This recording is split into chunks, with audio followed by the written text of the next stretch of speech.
There are today, if you really look at the S&P index, about 30% of the companies in 2003 were reporting on ESG parameters. That number is today around 80%. And this is giving a sense that the providers of capital are looking at responsible investment, long-term sustainability, and long-term value creation. And if we have to look at that, we cannot only look at quarterly profits and quarterly cash flows. So if you look at the from a company perspective, each company needs to look at its long-term value creation and long-term strategy, which is the bedrock of providing institutional value for the future. We talked about the integrated reporting in a bit, but integrated reporting, or reporting for that matter, cannot come before you have done integrated thinking in running the business. And integrated thinking and integrated management is the first step before we can report.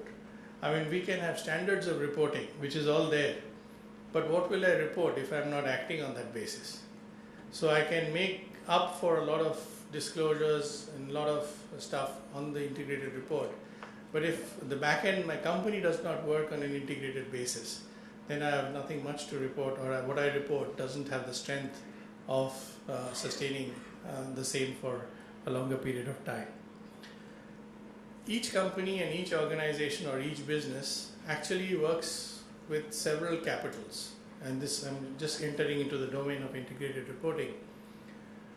And these capitals are essentially resources. So you have financial capital, which is the money that we get to run our businesses.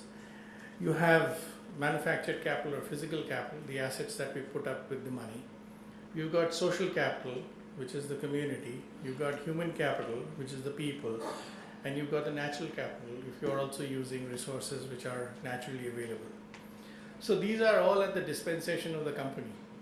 And we are using these capital in essentially optimizing what the business strategy should be and channeling these capital as resources to pursue our strategy and performance targets and KPIs. And this is the interlinkage that is necessary from a decision maker's perspective, whether it is a capital investment project, whether it's any project which is looking at human capital, we're looking at intellectual capital, R&D and environmental issues and so on.